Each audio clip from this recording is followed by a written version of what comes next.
नमस्कार दोस्तों, हमारे यूट्यूब चैनल जेसीडी क्लासेस में आपका स्वागत है दोस्तों। तो आज हम चर्चा करने वाले हैं कवि परिचय। रघुवीर सहाय जी का कवि परिचय हम देखेंगे। कवि परिचय में हम इनकी रचनाएं देखेंगे, भाव पक्ष, कला पक्ष और साहित्य में स्थान देखेंगे। तो वीडियो के लास्ट तक बने रहिएगा दोस्तों। चैनल को अभी तक सब्सक्राइब नहीं किया है, चैनल को सब्सक्राइब कर दीजिएगा, तो बेल आइकन को अवश्य प्रेस कर दीजिएगा। इस वीडियो को अपने दोस्तों में ज़्यादा से ज़्यादा शेयर कर दो ताकि उनके पास भी पहुंच पाए।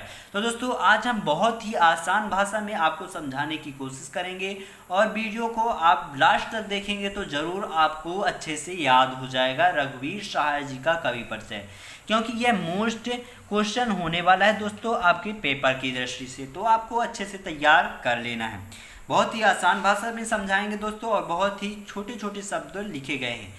ये मैंने अपने खुद के नोट्स बनाए थे, उसका मैंने आपको अब बताने की पूरी कोशिश की है।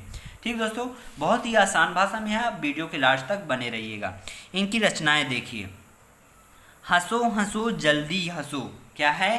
हंसो हंसो जल्दी हंसो, लोग भूल गए हैं एक समय था सीढ़ियों पर धूप में। तो क्या क्या है रचनाएं की? हंसो हंसो जल्दी हंसो, लोग भूल गए हैं। ठीक, ये दो रचनाएं हो गई। एक समय था, सीढ़ियों में, धूप में। तो आपको याद करने का मैं एक ट्रिक तरीके से लिख करके बताया हूँ कि हंसो हंसो जल्दी हंसो, लोग भूल गए हैं एक समय था कि सीढ़ियों में धूप था। तो आप इस तरह एक कहानी बनाकर याद कर सकते हैं, क्योंकि आप कोई ट्रिक से याद करते हैं तो आपको वो चीज़ें लंबे समय तक याद रह सकता है। यदि आप रटते हैं तो उसको 2 घंटे के बाद आप भूल जाएंगे। तो आपको ट्रिक से याद करना है कि हंसो हंसो जल्दी हंसो, लोग भूल गए हैं एक समय था सीढ़ियों में धूप, सीढ़ियों पर धूप में। ठीक, तो इस प्रकार आप याद कर लीजिए। फिर इनकी भाव पक्ष देखते हैं। भाव पक्ष में दोस्तों कवि ने समकालीन समाज के मध्यवर्गीय जीवन का यथार्थ चित्रण प्रस्तुत किया है। यानी जो रघुवीर सहाय जी हैं, इन्होंने समकालीन, क्या है? समकालीन समाज की मध्यवर्गीय, कैसे? समकालीन समाज की जो मध्यवर्गीय जीवन है उसका यथार्थ चित्रण किया है, चित्रण प्रस्तुत किया है। इन्होंने अपने काव्य में मध्यवर्गीय जीवन के तनाव और विडंबनाओं का वर्णन किया है। यानी जो रघुवीर सहाय जी हैं, इन्होंने अपने काव्य में मध्यवर्गीय, जो मध्यवर्ग के लोग होते हैं, उनकी जीवन के जो तनाव और विडंबनाओं का जो तनाव वगैरह होती हैं उनका वर्णन किया है।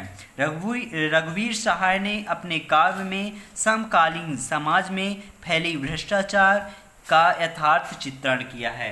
जो रघुवीर सहाय जी हैं, इन्होंने अपने काव्य में कैसे किया है, कैसे चित्रण किया दोस्तों? समकालीन समाज में, जो समकालीन समाज था तो उसमें जो फैले भ्रष्टाचार है, भ्रष्टाचार फैली हुई थी, उसका यथार्थ चित्रण किया है, उसका बहुत ही अच्छे से चित्रण किया है। इन्होंने लोकतंत्र में व्याप्त भ्रष्टाचार की प्रत्येक गतिविधियों का मार्मिक वर्णन किया है। तो रघुवीर सहाय जी ने दोस्तों लोकतंत्र, जो लोकतंत्र है उसमें व्याप्त भ्रष्टाचार, जो लोकतंत्र में भ्रष्टाचार हो रही थी उसके प्रत्येक गतिविधियों का, यानी गतिविधि किस प्रकार, मतलब भ्रष्टाचार की जा रही हैं, गतिविधि यानी कुछ जो नियम, यानी किस तरह से भ्रष्टाचार हो रही है, तो इन सब नियमों का, इन सभी क्रमों का दोस्तों उन्होंने मार्मिक वर्णन किया है। मार्मिक यानी अच्छे तरीके से उन्होंने वर्णन किया है। इनकी अनेक कविताओं में समकालीन समाज, राजनीतिक, सांस्कृतिक विडंबनाओं के प्रति पैने व्यंग देखने को मिलते हैं। यानी दोस्तों रघुवीर सहाय जी की जो कविताएं हैं, जो रचनाएं हैं, उसमें समकालीन समाज में जो चल रही राजनीतिक, सांस्कृतिक और विडंबनाओं के प्रति उन्होंने अपनी रचनाओं में रचनाएं की हैं, कविताओं की रचना की हैं। ठीक, फिर चलते हैं यहाँ पास देखिए दोस्तों इनकी कला पक्ष। कला पक्ष में देखेंगे दोस्तों कि रघुवीर सहाय जी की भाषा शुद्ध साहित्यिक खड़ी बोली है। ऐसे ही हमने पिछले वीडियो में देखा था, किसका देखा था दोस्तों, हरिवंश राय बच्चन जी। तो हरीश राय बच्चन जी का भी शुद्ध साहित्यिक खड़ी बोली का प्रयोग उन्होंने किया था। ऐसे ही रघुवीर सहाय जी भी हैं, तो दोस्तों इन्होंने भी शुद्ध साहित्यिक खड़ी बोली का प्रयोग किया है, जिसमें संस्कृत के तत्सम तद्भव और विदेशी भाषाओं के शब्दों का भी समायोजन हुआ है। ठीक दोस्तों, तो कैसे कैसे संस्कृत की जो तत्सम है, तद्भव शब्द हैं और विदेशी भाषाओं का भी उन्होंने प्रयोग किया है, यानी समायोजन हुआ है।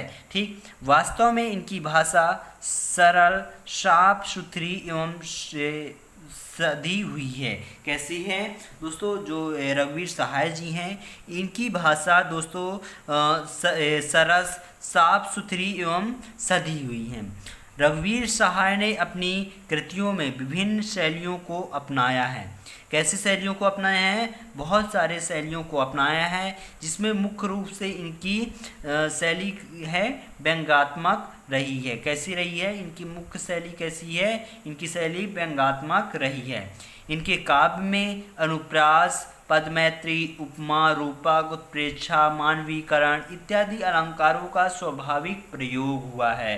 यानी इन्होंने अपने कविताओं में यानी रचनाओं में उपमा, पदमैत्री आदि अलंकारों का इन्होंने बहुत ही अच्छे से प्रयोग किया है दोस्तों अपनी रचनाओं में। इनके कविताओं में अभिधा, लक्षण एवं व्यंजना शब्द शक्ति का प्रयोग हुआ है। ठीक दोस्तों, इन्होंने अपनी कविताओं में मुक्त छंद का प्रयोग किया है। कैसे छंदों का दोस्तों? मुक्त छंदों का भी इन्होंने अपनी रचनाओं में प्रयोग किया है। फिर दोस्तों साहित्य में इनकी स्थान देखते हैं, तो रघुवीर सहाय एक लंबे समय तक याद रखे जाने वाले कवि हैं। कैसे कवि हैं दोस्तों? रघुवीर सहाय एक लंबे समय तक याद रखे जाने वाले कवि के रूप में जाने जाते हैं। जो हिंदी साहित्य में इनका योगदान अविस्मरणीय है। ठीक, यानी भूले ऐसा कि इनको भूला नहीं जा सकता है हिंदी साहित्य के स्थान में। ठीक ना, इनके इस विलक्षण योगदान के लिए साहित्य में इनका स्थान अत्यंत उच्च कोटि का है। कैसा है? अत्यंत उच्च कोटि का है। तो इस प्रकार हमने देखा दोस्तों रघुवीर सहाय जी का पूरा कवि परिचय। हमने पिछले वीडियो में हरिवंश राय जी की कवि परिचय देखे थे और हमने कई कवि परिचय पढ़ा चुके हैं। अभी तक उन वीडियो को नहीं देखे हैं, जा कर के देख लीजिएगा। और चैनल को सब्सक्राइब नहीं किया, चैनल को सब्सक्राइब कर दीजिएगा। वीडियो को अपने दोस्तों में ज़्यादा से ज़्यादा शेयर कर दो ताकि उनके पास भी पहुंच पाए। मिलते हैं अगले वीडियो पर, तब तक लिए जय हिंद, जय भारत।